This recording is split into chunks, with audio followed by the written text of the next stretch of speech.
Napakatumal chillers, grabe. Halos lahat po ng mga furnitures ay matumal. Kaya kailangan kong raw market. Okay, so ganito naman po ako before. So sa mga nanonood po sa akin na matagal na dito sa YouTube, alam niyo po yun na dito talaga ako nag-umpisa. Kailangan natin bumalik doon sa pinanggalingan natin kung kinakailangan hanggat maaga pa. Hindi ho pwede yung, ay narating ko na yung ganito eh. Hindi na ako babalik basta sa ganun. Marami pong mga Pilipino na ganyan ang ugali na porque nakarating na unan medyo naabot na yung ginhawa sa buhay, hiyang-hiya na bumalik doon sa dati niyang pinagmulan. At yan naman ang pinakang ayaw na ayaw ko sa tao. Kasi kapag ganyan ang tao, chillers, naku, wala talaga. Diretso ang pagdapa mo at the same time, hindi kaaangat sa buhay na basta-basta. Kasi marami dito sa atin sa Pilipinas na may iPhone, walang ipon. Ang ganda ng forma, pero yung bag, wala namang laman na pera. Walang laman yung bulsa. Maraming ganyan dito. Samantalang yung tao mga nakakaangat sa buhay, kung sino pa yung simple, yung pa yung may kakayanan. Sinishare ko lang po ito, chillers, kasi gusto kong ma-refresh kayo. Ang buhay po ay parang gulong. So, pag ang alam mong ang source of income mo ay medyo tagilid or dumadapa-dapa, huwag mo nang hintayin dumapabi. Ngayon, ang gagawin po natin ay magbe-vendor muna uli si Silaksing Cheers. May deliver po kami ngayon and after po nun, magsisegue kami sa mga palengke at try kong magtinda ulit. O, laban. Kaya ito ang aking isinuot. Uy, pumasok pala si Mina. Akala ko nag-off ka. Hindi tayo pwede magpabebe ngayon. At plakado, nagkilay, nag-lipstick lang ako and sunblock. Zero-zero tayo, chillers, ngayon. Hindi pwede mag-ayos-ayos. Ano? Dahil sasagupain natin ang baka, sana lang, hindi naman sobrang init, no? Okay, so let's go!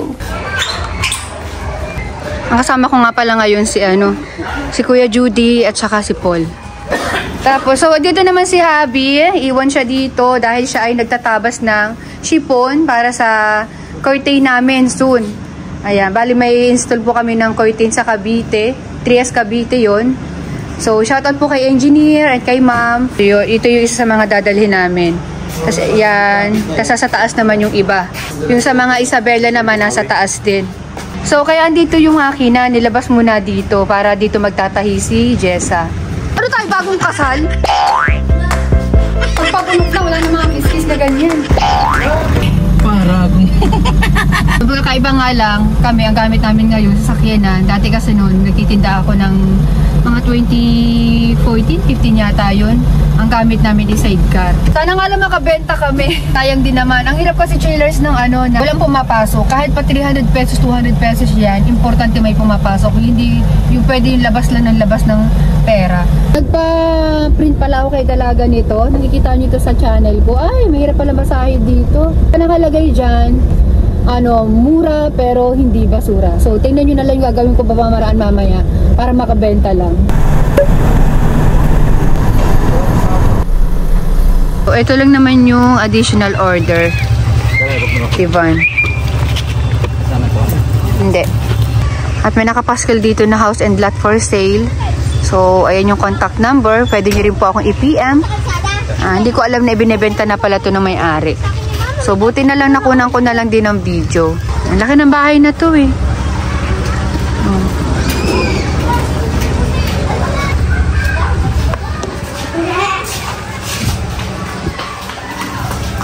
Huwag nyo tanggalin yung plastic. Ayan, dyan lang talaga siya nakapwesto. Hindi namin masyadong finul hanggang dito. Para if ever mayroon silang ilalagay dyan. Anyway, pwede naman po nilang ipasok yun sa loob ng bahay. Pasok tayo sa loob para ikabit naman to. Ayan. LED lights. Para ilalagay namin dun sa console na unang in-order po nila sa amin. So, ito nga pala yung in-order nila sa amin nung una. Yan, nalagyan naman nila ng cover. May mga vlog po ako nito. Dito. Pati ito, chillers, kami po ang gumawa. Nilagyan lang talaga nila ng cover. Anyway, naka-leather to eh. Ayan. Yung iba, ayan. Leather cloth din ang ginamit. So, ito naman, yung console. Ayan, tinan nyo yung kitchen. Kompletong-kompleto dito. Ayan. Hindi ko lang po sure kung pati yung mga gamit po ay sama sa pagbebenta. May bahay pa po dun sa kabilang gilid.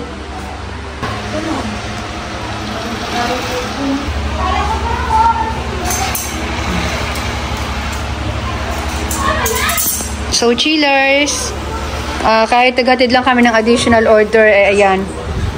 Mayroon pa rin kaming lunch. Sabi ko nga sabay-sabay na kami. Yung palang bahay na binibenta dito ay yung lahat ng bahay dito. Kasi kilala ko naman na din si Madam. May mga inopen na siya sa aking problema. Pero kinakalma ko siya. Kasi ang dami nating ang dami nating pagod. Kaya nga tayo minsan nasa ibang bansa para makapapunta ng bahay at lupa. Tapos ibebenta lang. Baka kasi masama lang yung loob niya. Kaya sabi ko, kalmahan lang muna. Investment na yan eh. Lalo na ang lupa, pamahal ng pamahal. Kain po tayo. Kain.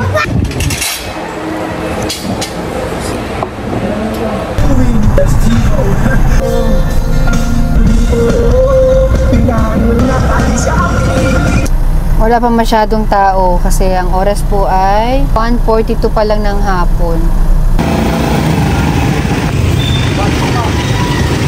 So, nagdidiskarga muna kami. Ito mga nasa taas na to, mga balat. Mga mura lang kasi yan, chillers. Yan talaga yung mga pwedeng ibang benta lang sa labas. Ang suswerte na makakakuha nito, chillers. Kasi hindi man buo yung foam nito, pero matibay po yan. Kaya nga nagpa-print ako nito, oh. Ito. Ayan. Edit. Kasi hindi naman kayo makakabili ng ganyang ka-quality. Basta-basta kung saan. Tapos yung cover pa na ginamit dyan, yung mga cover na ginagamit din namin sa mga furnitures. Sa sofa, mga sobra po kasing tela yan eh. So ano ba namang hindi ko na lang ibigay, diba, ng murang halaga. Kung tutuusin po yung ibang negosyante, ang gagawin dito, nila yan, isasama pa nila yung presyo ng tela niya doon sa price. Sige, shoutout tayo si Bunso. Okay, so tuturuan kong pumorma tong mga to. Kasi nasa forma din kasi ng paninda para mabili. Para yung attraction ba. Wow! So, nanghingi pa yung bata ng sticker. Lalagay daw niya sa bike niya. Yan. Baka ng red. Lucky ang red eh. Yan i-display natin dyan sa labas. Ayun, so dahil maaga pa, so hindi ko pa muna bababaan yung presyo. Pero kapag yung mga pauwi na, sabi ko sa inyo, pula ko nalang ibigay. So, namimigay pa nga ako ng mga ganito eh. Baba ha? Yan pula, dito lalagay sa baba.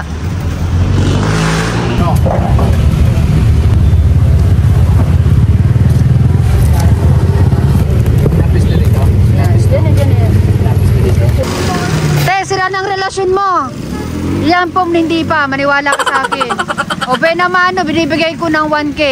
Maglalagay tayo ng sticker, ganito.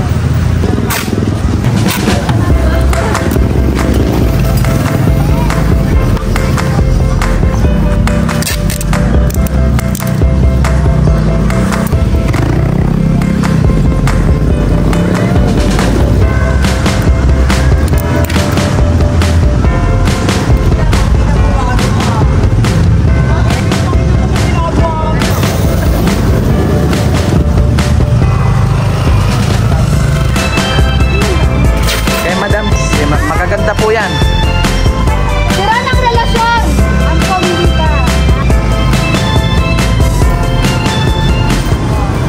Sobrang dami lang ng tukso dito, chillers. Ang daming bilihin. Hindi ka pa man nakakabenta, pero napagastos ka na. From doon, nalipat kami doon. Inalis kami doon sa pinapwestuhan namin kasi dumating na yung may-ari ng bahay. Tapos may bata kanina na humingi sa akin ng sticker. Hanapan daw kami ng pwesto. Mas matibay pa yan sa relasyon. Pagkano ibigay? Sa gabi na mahal, ibibigyan namin 800. Ang bihira lang yan. Pinauubos lang namin. Napakaswerte nyo dyan. Ganda pa ng cover niyan. 800 na lang kuya. Maganda yung red. Lilipat na naman kami. May nakita daw na pwesto. Ganun talaga. Tsaga-tsaga lang. O, dyan kami nakaparking kanina. Kaya lang, dumating na yung may-ari ng bahay. Kaya hanap kami ng ibang pwesto.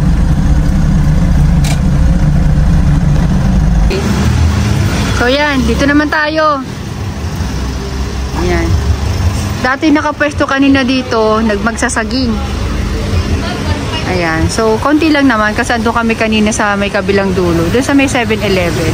Tapos yung mga nagtitinda dito, mga bra-bra. Ayan. Oo. Hello po. Shout out. Ito naman yung mais. Oh. Yan ang buhay ng mga vendor dito, chillers. Lalo't hindi ka naman, wala ka naman pwesto dito. Lilipat-lipat ka lang talaga. Ayan, dito tayo ngayon. Yan, dyan mo ilaylay. Huwag doon. Kasi daanan ng mga sasakyan doon eh. Dito dumadaan yung mga tao. Ganyan, oh. Yan. At ang oras po ay 3:36 na. Dadami daw ang tao dito mga 4:30 to 5 hanggang gabi.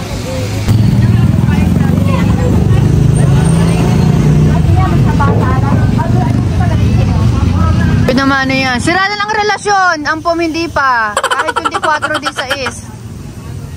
Maganda brown para hindi dumihin.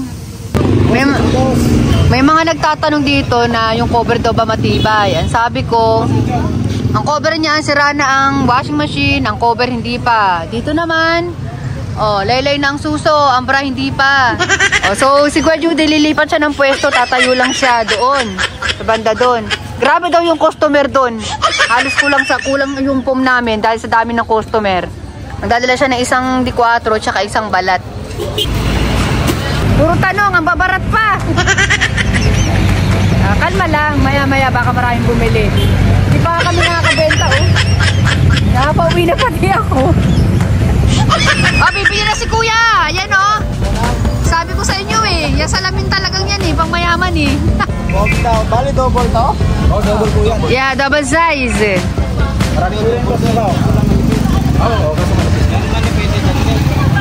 Oo. Oh. Ipauubos na daw ito ni Kuya Judy. Ah, kabahan na kayo. Oh. Oh, tanggala. Oh. Parang andun lang yung namimili ay.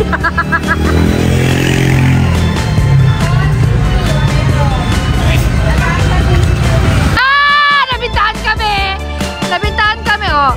Si Kuya Judy nakabenta ng isa, pero ito, nabili ni Kuya 800. Sira na ang relasyon, yan hindi pa. Sira na ang washing machine, ang cover niyan hindi pa.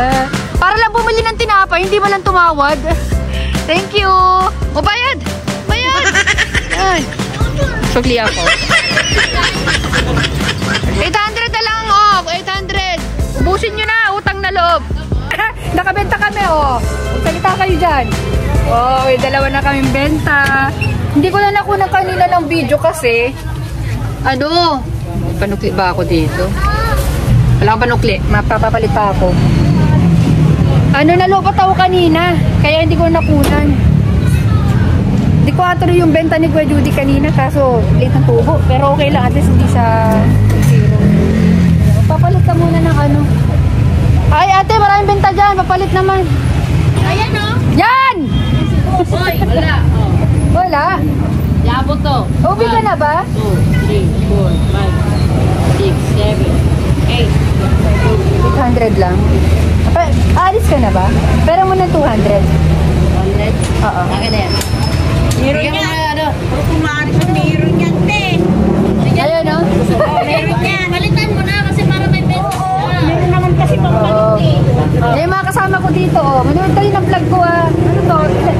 Mataw yan. Ito pala yung maraming pera dito, oh. Oh, dami ko ng kaibigan dito. Subscribe kayo, ah. Yan na, yan na. Ah, thank you. Ah, may subscribe na. Ayan ang channel ko.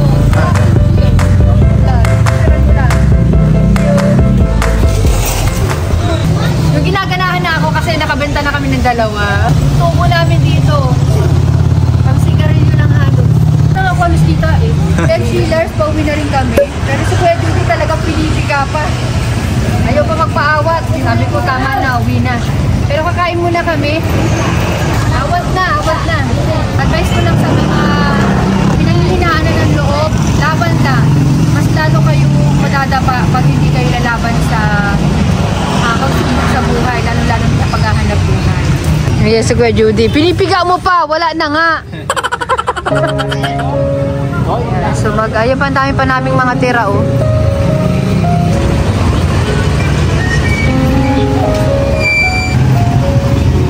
Okay, sa mga magtatanong po pala, sa mga tinitinda ko ngayon, 950 po ang isa niyan.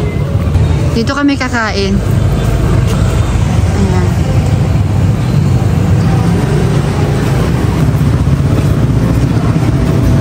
Kain na kayo. Ano ba tayo mga kambing? Kalabaw, kabayo. Kilawin na kambing. Uy, Chris,